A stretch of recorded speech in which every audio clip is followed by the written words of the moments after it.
Dominus vobiscum.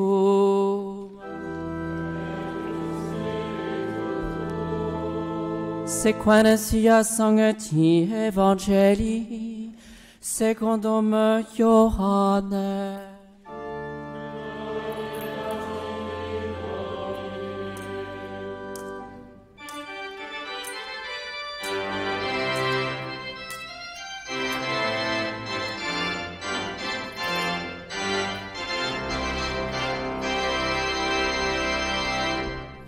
En ce temps-là, il y avait un intendant royal dont le fils était malade à Capharnaüm. Apprenant que Jésus était arrivé de Judée en Galilée, il vint à lui et le priait de descendre et de guérir son fils qui était à la mort. Jésus lui dit, « Si vous voyez des signes et des prodiges, vous ne croirez pas. » L'intendant royal lui répondit, « Seigneur, descends avant que mon enfant ne meure. » Jésus lui dit, « Va, ton fils vit. » L'homme crut à la parole que Jésus lui avait dite et il partit.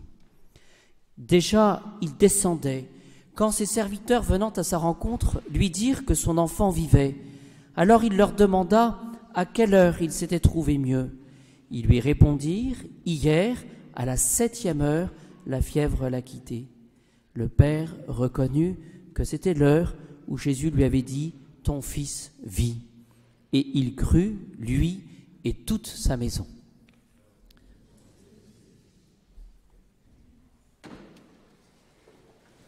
Au nom du Père, du Fils et du Saint-Esprit.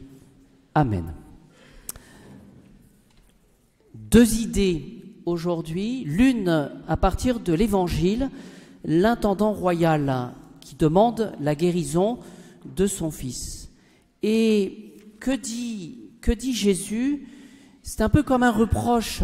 Si vous ne voyez des signes et des prodiges, vous ne croirez pas. Mais l'intendant royal dit, « Seigneur, descends avant que mon enfant ne meure. Descends avant que mon enfant ne meure. » Et Jésus va lui dire, « Va, ton fils vit. » Ce qu'il faut retenir, c'est cette seule idée, c'est que la parole de Jésus est puissante. Voilà. Et que cela nous enjoint, nous demande de faire confiance. Et Jésus, voyez, nous reproche d'une certaine manière de vouloir trop souvent des signes tangibles, un petit peu comme pour nous encourager à la prière, alors que nous avons besoin de cette gratuité. Voyez, est-ce que finalement, lorsque nous prions, nous nous confions véritablement dans la puissance du Seigneur? Voyez, il y a une distinction qui peut nous aider à bien comprendre les choses. Cette distinction monde visible, monde invisible, ces miracles que nous demandons, ces preuves un petit peu de la divinité de notre Seigneur Jésus-Christ, bien sûr, ces preuves, elles sont nécessaires. Mais le Seigneur nous demande de purifier notre prière et finalement d'entrer par la prière dans le monde invisible, dans le monde de la foi, avec confiance. Et cela, nous avons du mal. Voyez, est-ce que finalement, ça revient à cette question, est-ce que notre prière n'est pas toujours un petit peu intéressée ou du moins trop pauvre parce que finalement nous n'avons pas suffisamment la foi. Je prends cet exemple puisque nous prions plus spécialement pour l'Église en ce moment. Est-ce que notre prière, elle est confiante? L'Église, c'est le Christ. Ce sont les sacrements. L'Église, elle est sainte. Les sacrements sont saints et nous donnent justement cet objectif de sainteté. Mais évidemment, il faut y croire. Il faut avoir confiance. Ce n'est pas quelque chose qui nous appartient, c'est quelque chose qui appartient à l'Église. Alors peut-être que nous voyons un peu plus la passion de l'Église, mais n'oublions pas qu'elle est puissante comme le Seigneur est puissant. Le deuxième et dernier point que je voulais aborder avec vous, c'est qu'aujourd'hui, c'est la fête de Sainte Thérèse d'Avila. Sainte Thérèse d'Avila, elle est vierge, c'est son titre, réformatrice du Carmel et docteur de l'Église, 1515-1582. Alors j'ai trouvé dans sa vie un épisode qui va nous éclairer, bien chers amis, c'est que, nous le savons, Sainte Thérèse de l'Enfant, Sainte Thérèse de Jésus, Sainte Thérèse d'Avila, elle avait du caractère et elle va le montrer, c'est-à-dire qu'elle avait du courage enfant. Elle avait, parmi tous ses frères, un frère qu'elle aimait plus que les autres, c'est permis ça, et il s'appelait Rodrigue. Et lorsqu'ils lisaient ensemble la vie des saints, je vous cite, « Quoi ?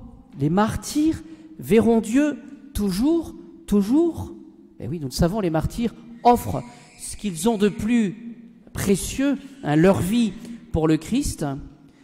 Alors, allons, mon frère, chez les cruels morts, et sachons mourir nous aussi pour aller au ciel. Et elle prend la main de son petit frère, et elle s'en va chez les morts. Eh bien, c'est un bel exemple de courage et de force. Alors ses parents sont allés chercher les enfants, parce que l'histoire se finit comme ça, pour leur dire non, soyons sérieux, on retourne à la maison et on prie. Le conseil que je voudrais vous donner pour la prière, c'est que Sainte Thérèse de Jésus nous invite à regarder, lorsque nous prions, la personne du Christ. On regarde Jésus, on s'adresse à une personne. Vous voyez, quand on demande quelque chose à quelqu'un, on le regarde.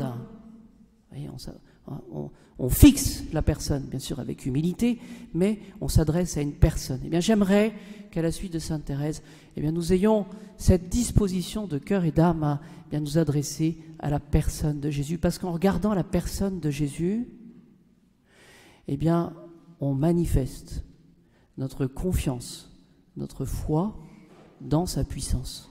Il est le Messie, celui qui doit venir, il est le Sauveur, celui qui nous donne la grâce dont nous avons besoin.